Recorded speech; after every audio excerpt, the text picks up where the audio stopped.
Okay.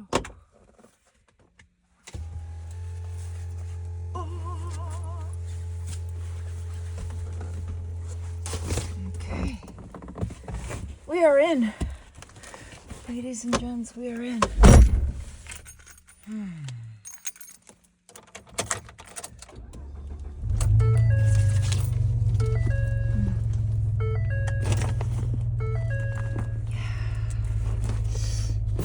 Oh, it's cold. All right. Yes, yes. Questionnaire at the beginning of every ride. Okay, now let's heat up my tush. Yeah. And then, all right. Let's fix this mug up just a tiny smidgen.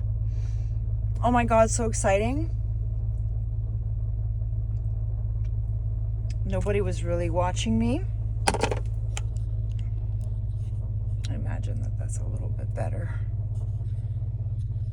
Just a little bit. Too much lip gloss creates like a weird thing. Anyway, I put it on for y'all because I don't normally wear this crap. Also, I got the brilliant idea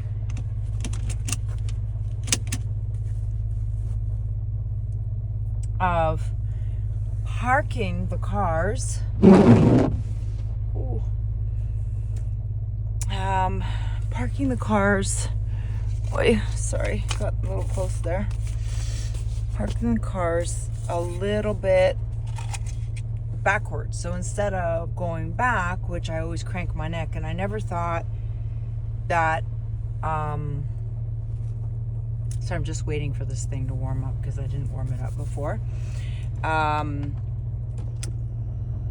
Cranking my neck, as you get older, you just don't think these things are going to happen to you, but they do. And then you're like, oh, and I should probably wipe my glasses because they're absolutely gnarly. I'm sorry I don't put on any makeup, and I should maybe, just to be a little bit more, just in case somebody does stumble on these videos, which they haven't, but just in case. But I should probably see well. Today, we are going to visit my friend Herb, whom I have asked if I could at some point have a short interview with. And the reason why is he doesn't have family. Well, I'm simplifying it. He has a brother who doesn't really, well, let's just put it this way. They don't really see each other because he lives up here with us because he didn't have any kids. And as a result, when you don't have children, you don't have anyone to take care of you. Oh my goodness, this much snow fell, and the plow guy hasn't come by yet. I love the plow guy, he's so funny. Comes by on the weekend for a beer with my husband. That's the great thing about being in a teeny tiny little community, is you get to know everybody slowly but surely. And so he comes over for, you know, a drink, and he hangs out for a little bit, which is really quite cool. Anyway, so today our outing is with Herbie, and Herbie is a gentleman we acquired, essentially, and we are like a stitched on family, kind of like a quilt, because he doesn't have children. And to be quite honest, today, what was on my mind yesterday, and I was just eager to get into a car and just talk to the camera.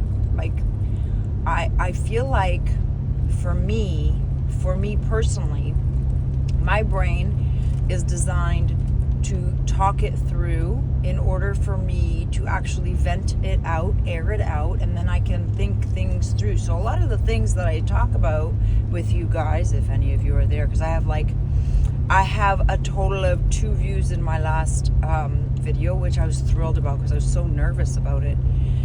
So embarrassing. It's kind of so embarrassing to talk and then put it out there, and it's kind of like you're putting it out there for ridicule. Anyway, back to what I was saying is, when you don't have children, you kind of are dependent on a system. So we acquired him in terms of like a family member, and we took care of him for several years because he was able to walk. And even though it was with a walker, eventually it became a walker. First it became a cane, then it became 2 canes, and now it's all down to he's in basically a wheelchair, and he is basically reliant now on whoever can help him. And so because when we moved up here, he decided he wanted to come with us, we found him a home here, which I am very against, just so you know.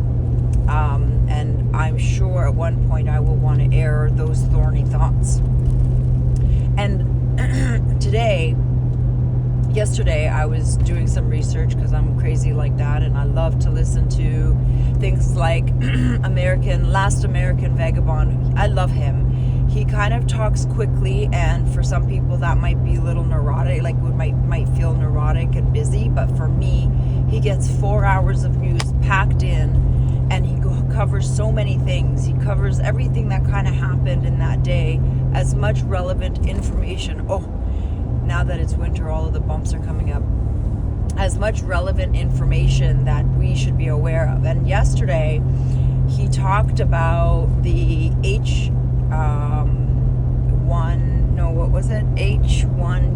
H1B visa in the States. And allegedly, you can look for this yourself, Elon Musk, our great free speech savior. I say that with like a chunk of salt, because that's a whole topic all on its own. Mr. Elon Musk and his tribe of free speech people, and putting a chip in your head is totally free speech. But anyway, I don't want to digress too far because I don't have a long time today. It's not as far as the other places that I go. And he had a hissy fit over the fact that I guess that they're trying to limit the visas because Trump had this campaign that he wants to get rid of immigrants. Okay, if he wants to get rid of immigrants, that brings us back to Herbie, my sewed-on friend, family member that doesn't have children. In America and in Canada and in all the Western nations, I would say, most parts of Europe, they have trained and they have propagated this lie that you should not have more than a certain amount of children, and best if you don't have any children, because they're so cumbersome. Instead of buying that Mercedes, you would have a child, and instead of that child, you can have like the Mercedes and a fridge that also can figure out what you need for groceries when you're stuck at the grocery store, because those things are expensive. My girlfriend got one, and squirrel.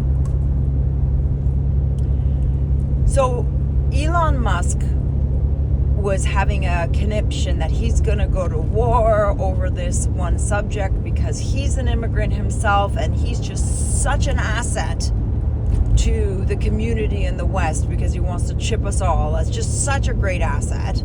And the fact that he's been given millions and billions of dollars in order to create Starlink and all of these things that he's done, which are just so beneficial for our tracking of the little mice, meaning us, that gentleman that had, I think it was an ex, don't quote me on this, but it was, I think, a Twitter account that had like 300 followers. So he snapped on this guy, and he had a tantrum, essentially, this free speech czar of ours.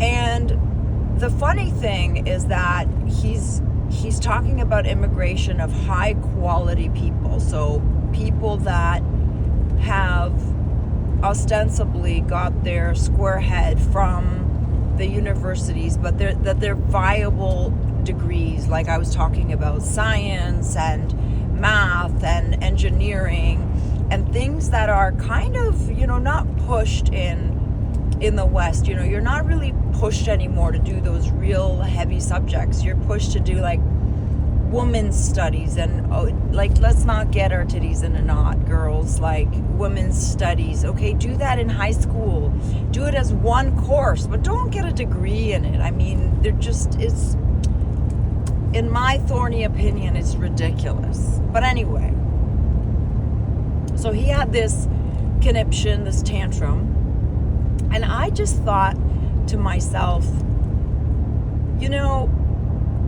this is just a loophole.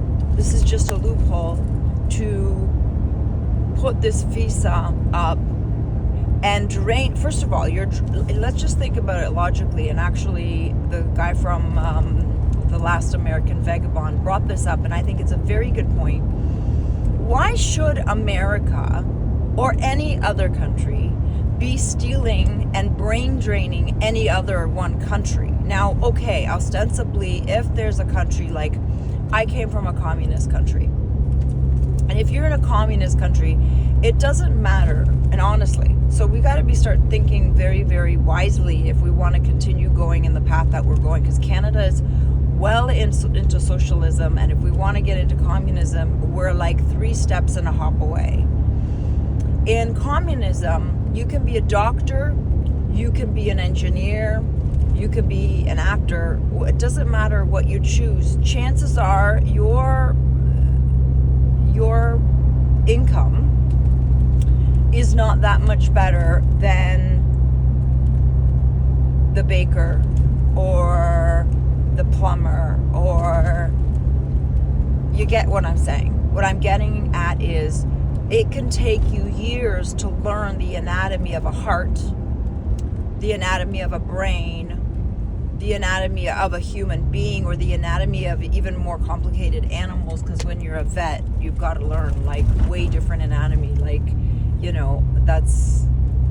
that's a lot of invested time to go to learn. But if you're going to be making the same as the plumber, you might as well go for 2 years, and you might as well have a really good job. Nothing is really good. Everything is mediocre in communism. Plus, you can't have a business. Just so you know, you can't have your own business. Everything is owned by the government and regulated by the government. So, Mr. Elon Musk wants to allow this visa program to be open, even though Donald Trump's whole campaign primarily is predicated on the fact that somebody is like parked here at the stop sign, and I'm not sure if I think I can drive around them.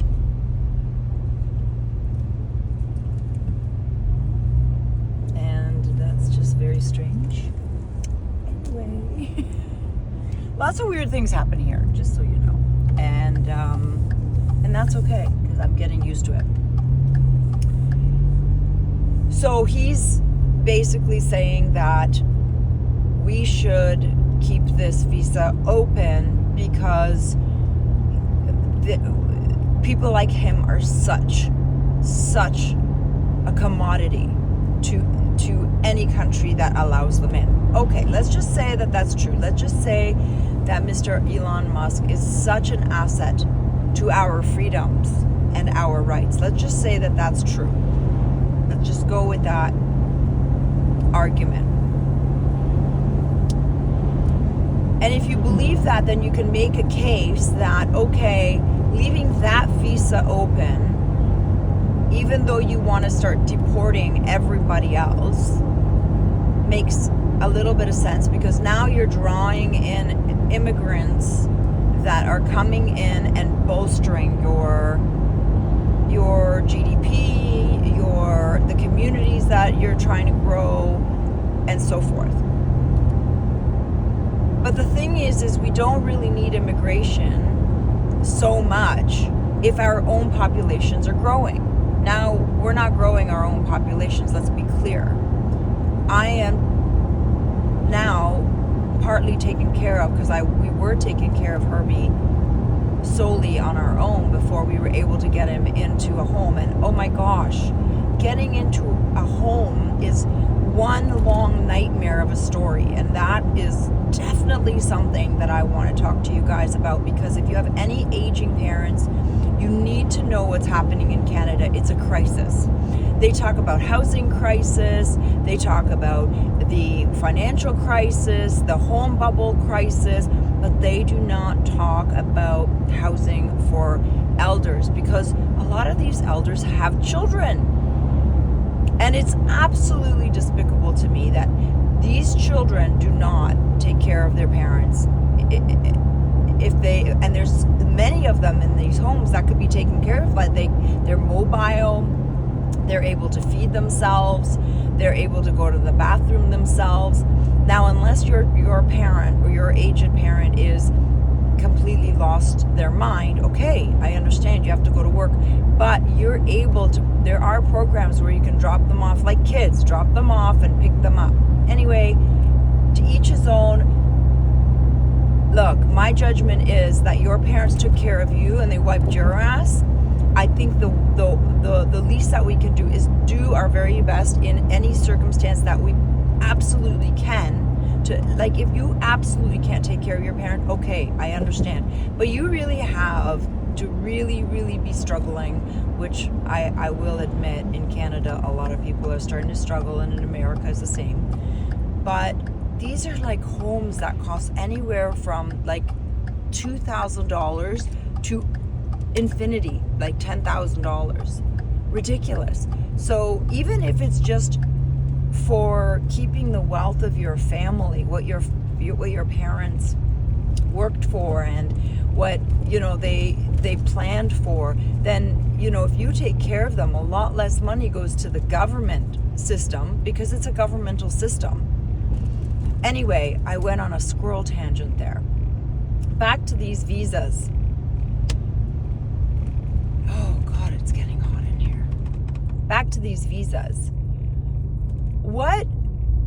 Who came up with the idea? I mean, as I said, unless it's a government run country, like a communist country, I understand the benefit of wanting to bring these people, because now you can triple, quadruple what they can make. They then are successful because of the time they put into learning these really important skills. Not, women's studies. Sorry, ladies. Sorry. But this is not something you should be making exorbitant amount of money. If you're a brain surgeon, and if you're a great specialist at knees or hips or aneurysms, any of these things are assets to societies that are trying to have a good experience for their people, for their citizens. But this has been a lie for many, many, many years. And the reason why I know this is my father is a tool and die maker. And yes, it is true that maybe, perhaps it can be argued that if you're a tool and die maker in Poland, say, where we came from, a communist country, and you're a tool and die in Canada, there may be things like, okay, the metrics might be off in terms of instead of centimeters, it's inches, and so then there is a little bit of a difference in terms of what metrics you're using in terms of mathematical, the way that you're figuring things out. But that should be completely able to, like, that should be something that you should be able to quickly resolve by having a course or two, where then you have to pass the test of being a tool and die guy, not the way that it's always been. And I was talking to someone that worked in the bank, and they were saying the same thing. So what I'm saying is, my father came over, or anybody that has an actual degree in something from their said country. Canada has always lied this way. And basically, you have to start over. You have to start over. You cannot just go and pass a test. Like if you're a surgeon, and I don't know exactly if it's the same exact way if you're a surgeon, but you have to go back to school. You cannot just say, okay, look, give me the surgeon test of being a neurologist or ophthalmologist or whatever ologists you are. Give me the test. If I can pass it and I have enough English and I can pass it. I mean, our noses are not in our asses in Poland where they have to start over again. It's absolutely absurd. So that has always been a lie within Canada. Always. Always, always, always. Because my dad had to start from scratch. He had to start tool and dyeing from scratch. He had to get his 5,000 hours. Then he had to do the test all over again. So really, it's always been a lie. And recently I was talking to someone at the bank, and she had her degree in, gosh, I can't remember what the degree is. I don't remember what the degree was in. I have to get coffee for Mr. Herbie and me. So give me a moment, because there's no lineup. Sorry. So Tim Hortons, there's always a lineup, kind of like Walmart. There's always people in the 2 seconds. Good night, Jay. Hi. Can I get 2 small coffees with 1 milk? Yeah. That's everything. 318. Thank you. Oh my God. People are so miserable these days. You know, there used to be a time where people at the Tim Hortons would be like, good afternoon, how may I take your order? Or something along those lines. Now it's like, what do you want? Yep. Go through. Bye. Anyway. So it's always been a lie. I talked to someone, again, in the banking industry, and she had 7 years of experience. It was like 4-year degree. Trust me, I know. Oh, 318. I see it every day.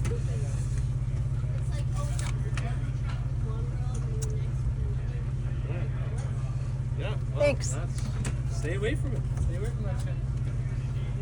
Can I get a tray, please? Of course. Thanks. So,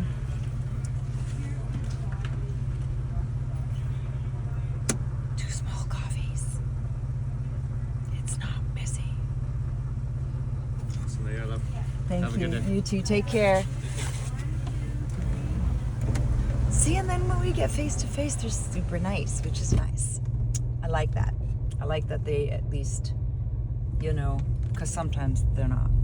Lately, anyways. Since the coronavirus, I find that a lot of people are in a really tough place, and we're all dealing with our own shit, our own backpack of shit. But anyway, so I talked to this girl because I used to be at the bank twice a week.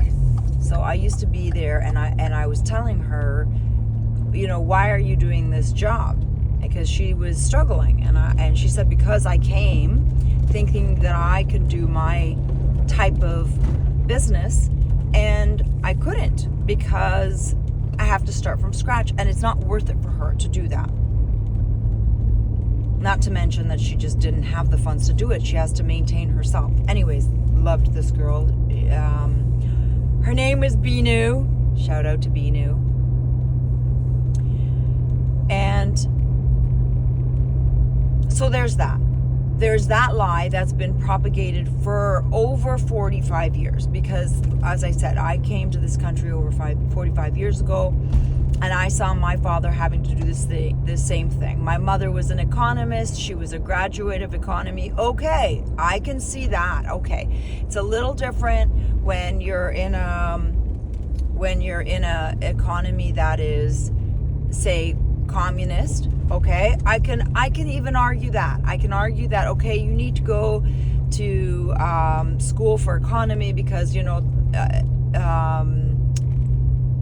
democracy and well, we're in a corporate autocracy right now, but ostensibly the free market is runs a little bit different than a communist market. Okay, fine. I will say, okay, my mom had to then, as an immigrant, she had to go and clean toilets. She basically worked which is crazy, because she worked at the exact same home that I first got Herbie in. Like I said, it's a whole big story, but she used to work there. That was her first job in Canada, which is so funny because that was the very first home that Herbie got accepted to.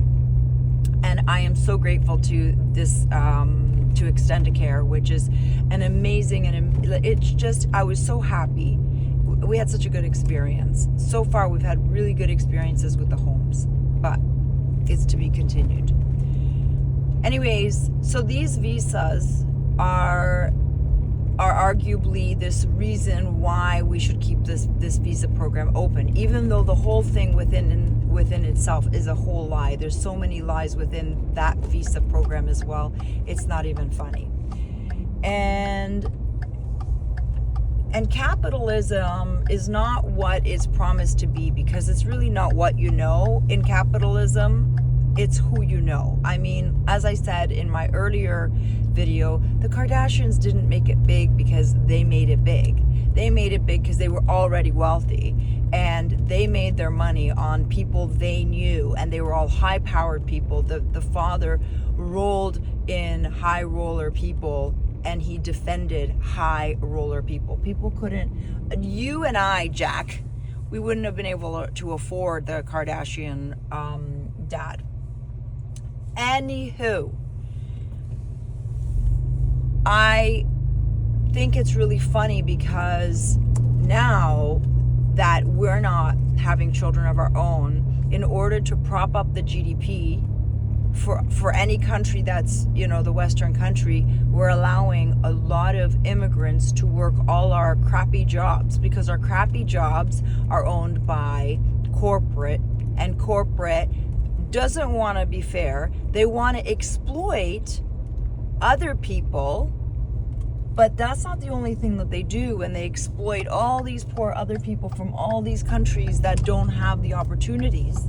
They also put us in such a position that, there's never any parking spots here.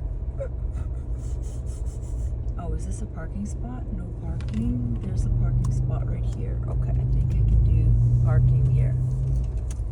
Okay. Yes, I've never parked here at the home here, but I guess this is okay. I think this is okay. So now, these visas, so what the corporations have done is they've utilized us to where we no longer can maintain ourselves.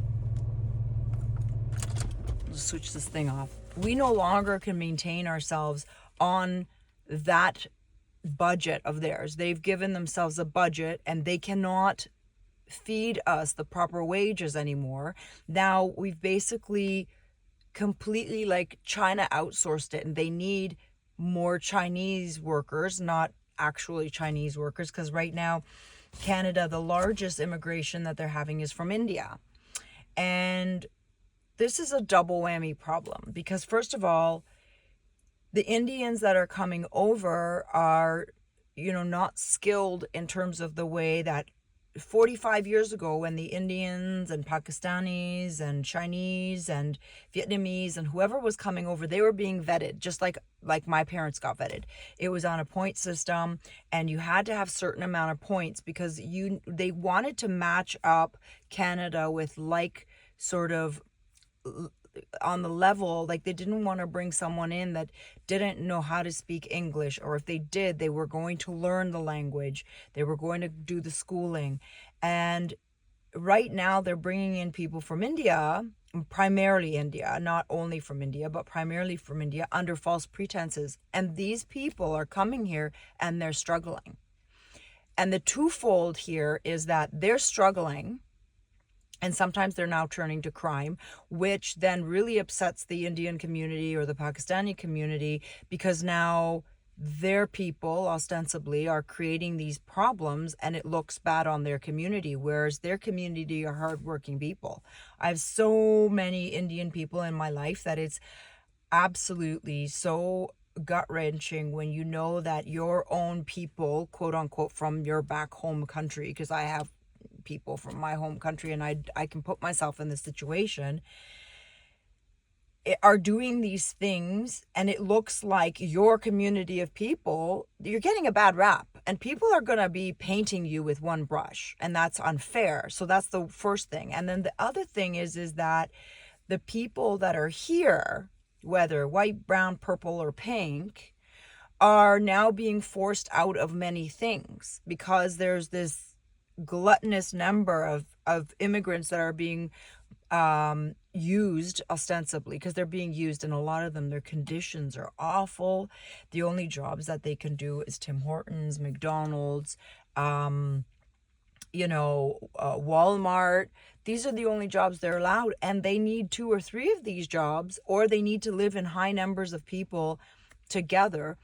And on top of it, it's freezing here. So I always say to my Indian friends, like, why would you have chosen Canada to immigrate to? Because for me, if I came from, like, say, Colombia or Brazil, let's say, unless there was no other option, which is mostly the case, I would want to go to a hot country like Australia or other countries that are accepting immigrants, right? I would try to work towards that, because I wouldn't want to come to a country with this. Like, it's nuts. So that's the first problem that I think this is going to be, because I think that Elon Musk is looking for a loophole for these immigrants to still come in, because don't kid yourself, please. He is a corporate man. He's a corporate man, and he's out for the corporations. He's looking out for his buddies that need to have slave labor, because that's what they're doing. That's what they're doing to these poor immigrants. Now, these poor immigrants are coming in, and they were poor. Let's just say, for the most part, a lot of them were not that well off in their countries, and now all of a sudden they're coming here and they're just gonna struggle just as much. And now they don't understand the language. It's a 4-season country. It's cold. So yeah, it's a problem. Elon Musk is not out for the immigrants.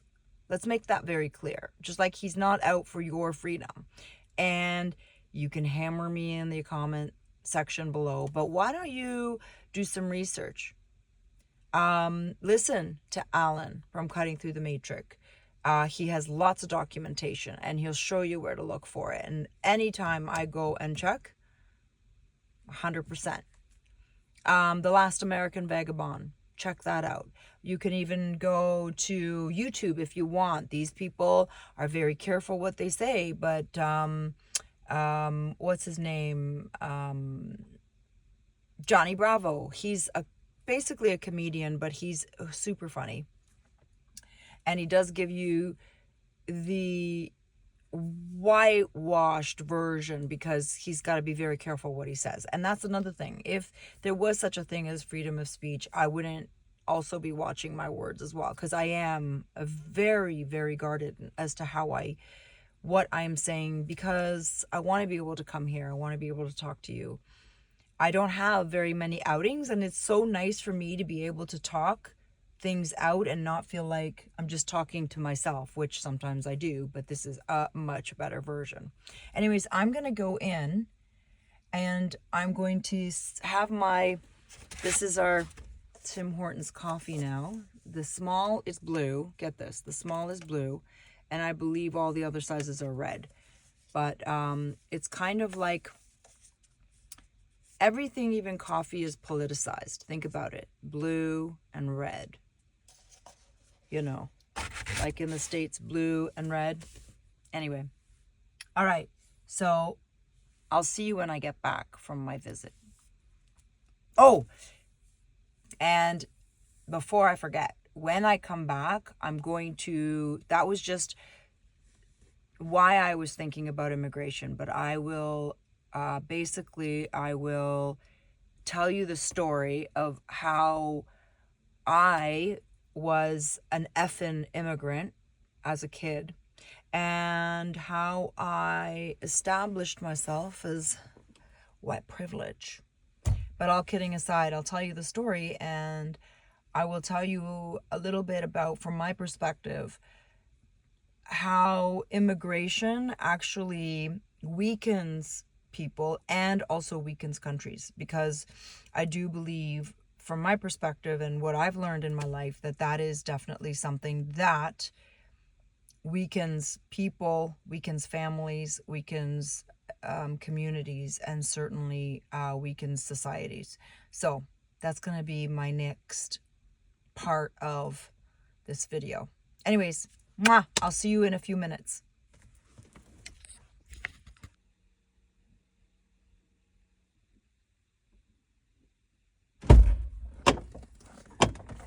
All right, I'm back. That was a nice 20-minute visit. Managed to eat my lip gloss. Woo! Woohoo! Oh! In that 20 minutes, my car got cold. All right, so where were we? In the car on a cold day. Oh, yes.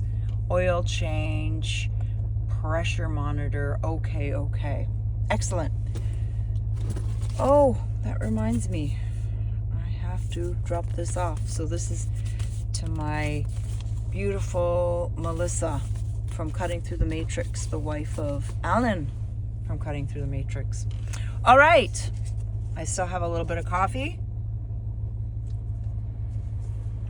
It's still warm. I just recently went from 3 creams to 1 milk because I'm trying to reduce my milk intake diet. It's that's a subject and a half, but we will not get into that because I will get lost on that scroll wheel far too long. Okay. How I immigrated to this country was, well, not by my own free will. My parents wanted to run away from Poland because it was a communist country at the time. It was a communist country from, I believe, if I am correct, after Second World War to all the way down to 1990 when Lech Wałęsa, with the help of the CIA, because nothing is as it seems. With the help of the CIA from the United States, they helped to allegedly topple the communist government. So my parents, before that time, it was like 1980, they decided that we were going to go for a trip to see my aunt in Italy, because a lot of women in Poland and all the other countries would look for a way out, which is the easiest way for a woman is to find a man, or a man would find them, obviously, from another country. So for example, my aunt married an Italian. There was a lot of Italians at the time that would come and find Polish wives or Czech wives or I think Hungarian. I think Hungary was also sorry, this is a really dangerous highway and I don't have my 4x4 on and I need to get out. Okay. So my mom had a friend that was in Italy and we were going on a vacation. So they were able to take 2 suitcases and 2 kids and themselves. So imagine that. Imagine knowing that you are leaving everything behind, and we couldn't sell anything either because see the thing is there was a lot of informants. There's a lot of informants. It's kind of like Canada right now. There's so many government bullshit jobs. We're so top heavy in Canada. Our services are starting to get, starting to suck ass, and there's a lot of really smart people in the government. Like a lot of useless people end up in the government, like Trudeau. And the thing is that if there was an informant that you didn't know was an informant and they were in your circle of friends and all of a sudden you're selling like all your shit, no good. So what my parents did is they gave certain people certain things and they said, if we don't come back, you come and collect it. And so that's what they did. We went on a trip to Italy. We went twice because the first time we got caught at one of the borders where we didn't have a specific type of paper. And just like in Canada and all the countries now that are falling apart, it's this document and you need that document and you need 14 other bullshit documents that you needed to give someone a job. Actually, oh my gosh, I just had a thought. There's a movie, it's I think from the 70s and it's called Brazil. And it's an old movie. And this movie is exactly how it is in a communist country or in any country that is completely just really upside down, and it's going to fall apart because it's not sustainable. Long term, it's not sustainable. These things are not sustainable, and everybody starts realizing this is horseshit. Like this is all done to give someone a job that's useless. Like if you ever watch the movie Brazil, you will know exactly what I am talking about. When I first watched that movie, and it was this year because I had time to do that, I just had time to be idle. I called my mom the next day and I'm like, oh my God, this is like how it was. And she goes, yeah, that's how it was. And I just, as an adult, it's so funny when it's in a movie format, but it's so not funny when you're living in this kind of country. So because we didn't have a bullshit piece of paper, we weren't allowed. We had to be put in a specific part of a train where that train went back, not to where we wanted to go, to somewhere back to Poland. So not only was I stressed because I was already old enough to understand, I was, I think, 6 years old at the time, and I understood that this is what we were doing. We were running away. And it's funny because my husband comes from an impoverished background because his island was impoverished. It was poor and he had to survive, and it was a physical surviving. Whereas me, I didn't come from a poor country. I came from a communist country, which is impoverished. Freedom is impoverished. He was free to go wherever he wanted, say whatever he wanted, go and try to get food however he could find it. Not only him, but his whole family. Whereas me, I knew that I had food. I mean, it wasn't great quality food and it was whatever, but I knew we weren't free. We had to watch what we say. My parents were very restrictive as to who they could talk to openly, and you feel that even as a child. As a child, I felt that constraint, of freedom. English is my second language, so I apologize if I make mistakes or errors on English has like these funky sayings, and Polish does too, which you can't really interchange in terms of translation because then they sound really funky. But anyway, and so I knew I was already stressed when we were on this train. And remember, they had to leave everything behind. They only took 2 suitcases, and there was 4 of us, okay? I don't know if any of you, like, the hard of thinking or the hard of hearing, 4 people, 2 suitcases, and you were going to start a new life.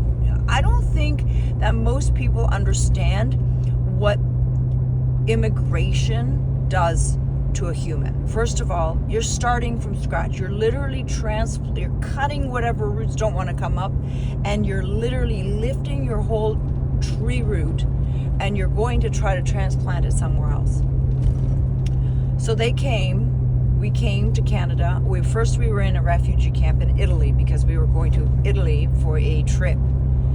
And in order to go for a trip, you needed to have a request from this person. So my aunt had to make a request to the communist government that they give us permission to come and visit her in Italy because she does live in Italy and she's inviting us to this address, so on and so forth. We get to Italy. Of course, we don't go to my aunt's because that wasn't the exercise at all. And right away, we get tossed around here and there. And finally, we land. Long story short, we finally, there's so many cool ravens. The ravens are so huge here. And we finally get to an immigration camp, like a refugee camp, because we were refugees at this point. When you're a refugee, you have to give up your passport.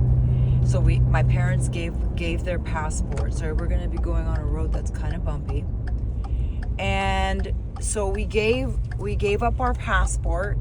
My parents didn't know Italian. We were there for a year, waiting for a country to let us in, waiting for our turn, ostensibly for a spot.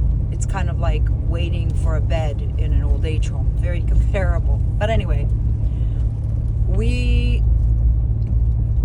my parents decided we were waiting for Australia, but Australia was jam-packed. Everybody wanted to go to Australia at the time, especially people coming from hot countries. They wanted to go to a hot country. I don't blame them. But my parents were like, it was getting so bad in the refugee camp. Like, it was dangerous for the women. And my mom was a cute lady. She was a tiny little lady, feisty as shit, but nobody knows that right away. Anyways, the thing is you can read between the lines. It was dangerous. So finally, after like second time or third time that, a situation came up where my mom's like, you know what, we just got to get out of here. So we went, and Canada was open at that time, and in like a couple of weeks we were able to go to Canada. When we arrived in Canada the first year, I remember in Canada there was enclaves where basically, just like now, like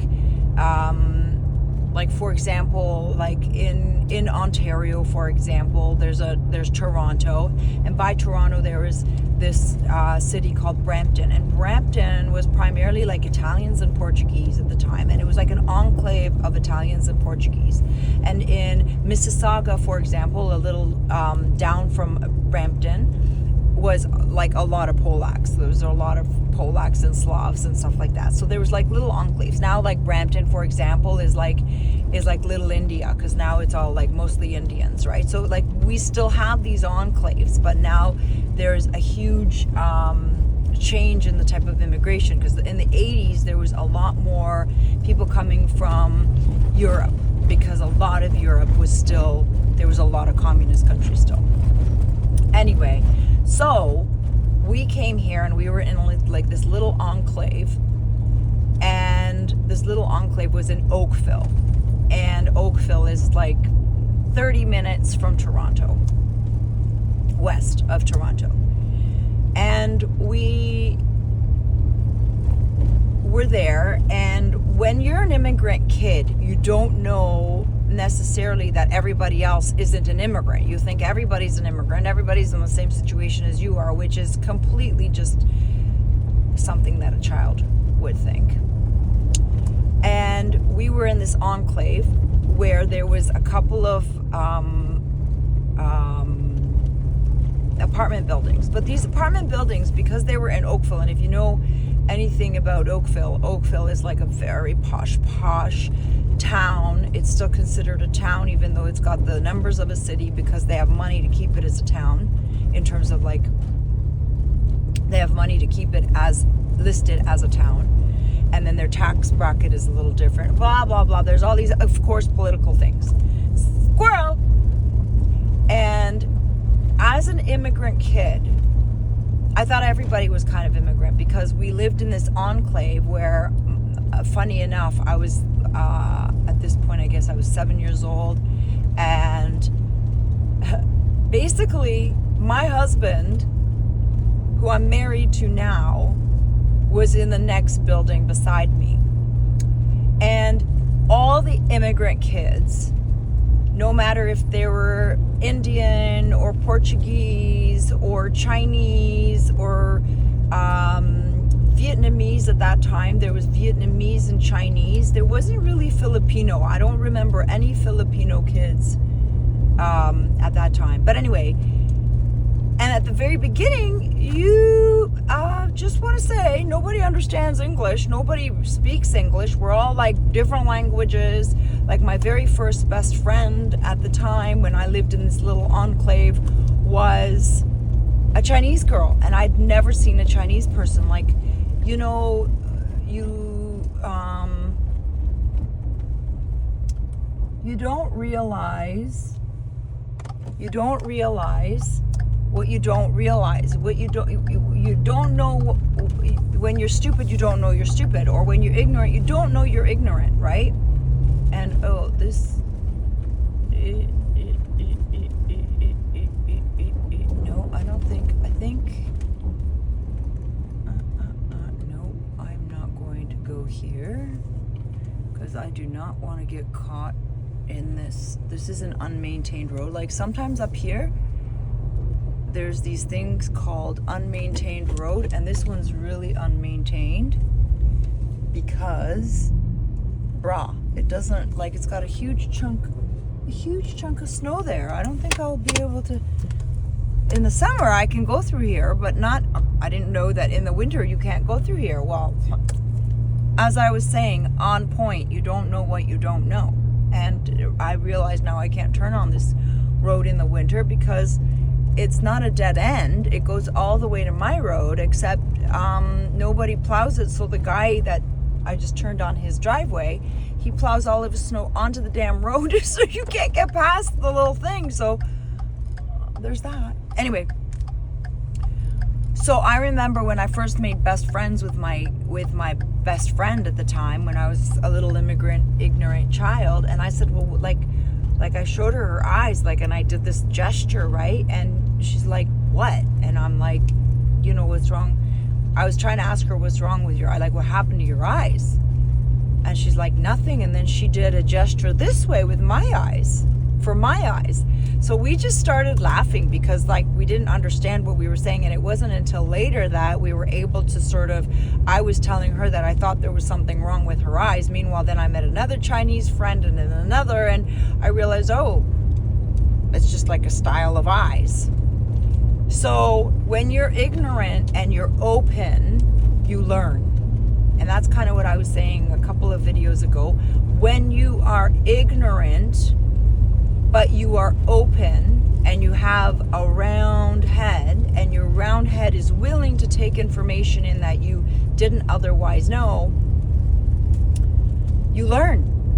Because you're able to sort of go, oh, well, that was a stupid question. I didn't realize that there was, you know, whatever, this color. Like, I come from a country where it was all white people. I was in a closed community. I had one channel on the television. Okay, one channel, people. One channel. Okay. So back to, we were these kids that would run around, and some of us was crazy. Like, each of us had whatever culture we came from, and we were literally a reflection of our cultures. And I was a reflection of a very indoctrinated, not free, very strict culture where I was afraid to make a mistake because I could get me or my family in trouble. But the Portuguese community, for example, they were wild. They just did whatever they wanted. They said whatever, they climbed wherever, they went whatever, and I was just like in awe because the Chinese, my Chinese friend had a lot in common with me because she came from a communist country too. So that's why we understood each other on a level of cultural level. Like, even though we were very vastly different in terms of like we were different from the aspect of like she was Chinese, visibly different than me, and she was a completely different culture.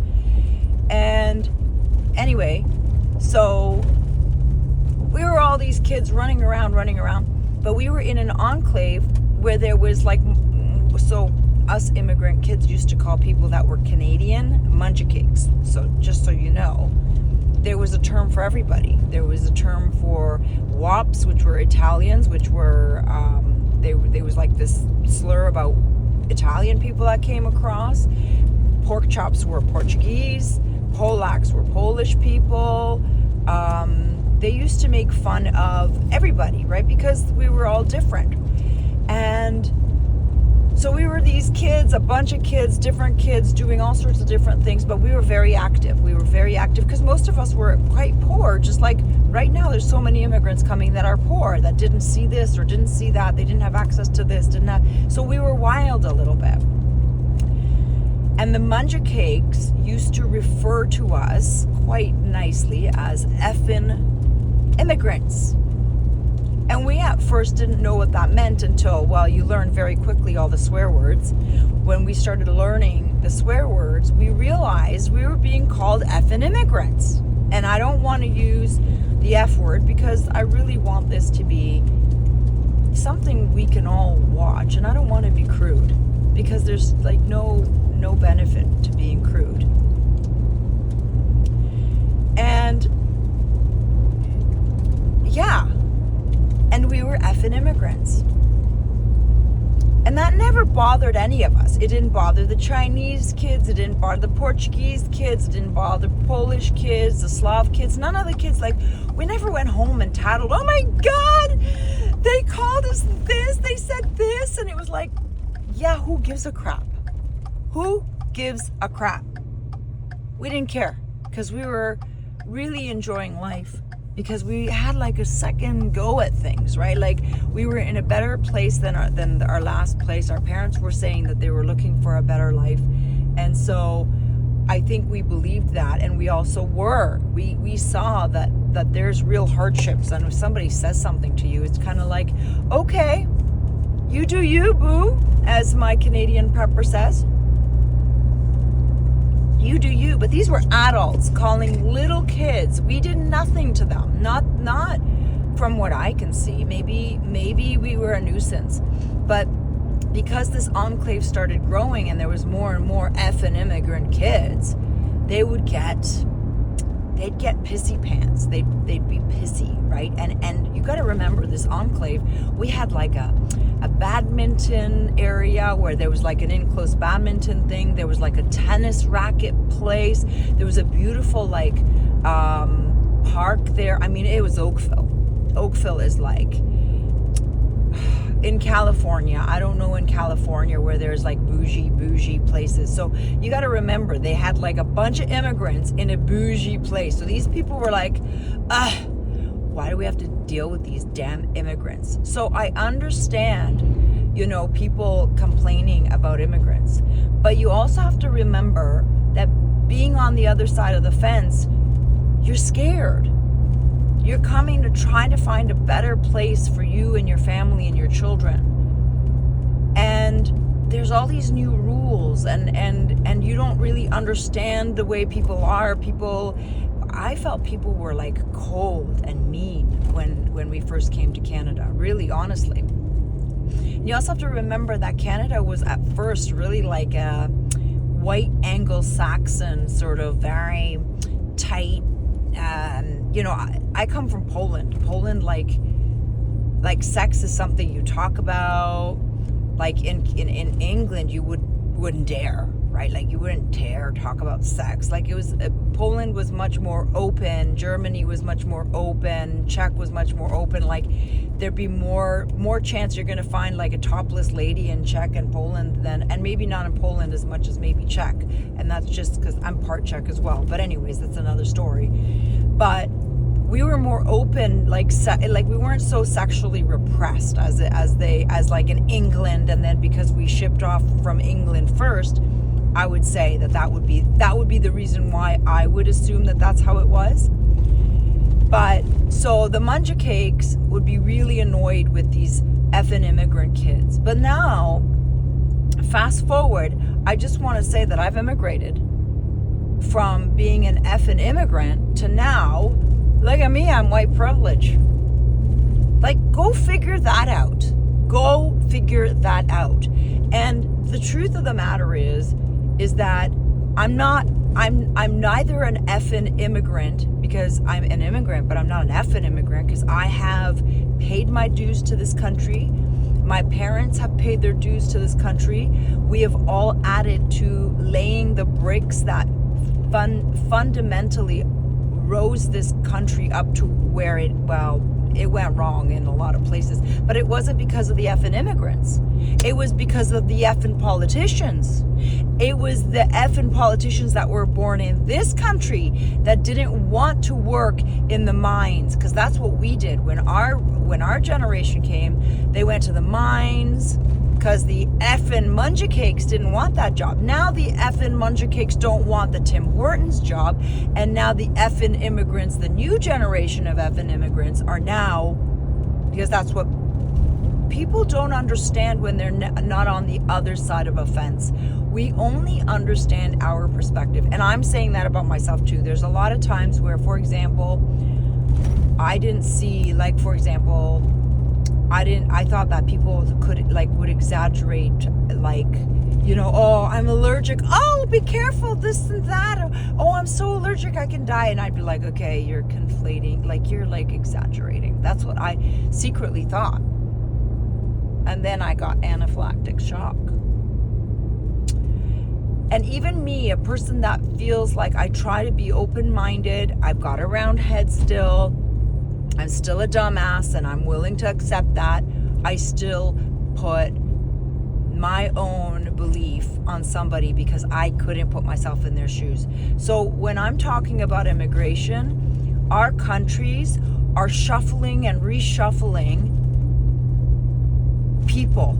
And when you step away from your family, when you step away from your community, when you step away from the thing you knew, your language, your culture, everything that made you part of your personality, you become weaker. Because now you need to learn new customs. You're uncertain about now your customs and your ways and your beliefs, because now they can be ridiculed. That's another thing. When you come to an unknown foreign country, you get ridiculed for what was normal in your country. So one of my very first few memories of when I was ridiculed in this country, 4x4 please, when I was ridiculed, was my lunches, the Munja Cakes. And I love Munja Cakes because most of my friends are Munja Cakes. So this is not a derogatory term by any means. And I don't take it personally that someone called me an effing immigrant, because I was an immigrant. It's just that they were put in a position of uncomfort. And so they were putting their emotion in that. So I'm okay with that. It's just a story to isolate how there is two sides to every story. And then there's the middle, which is the truth. So back to how I felt ridiculed. The first time I remember as a kid going, wait, I guess I'm different. I guess I'm different. I didn't realize that everybody felt this that were immigrants like me.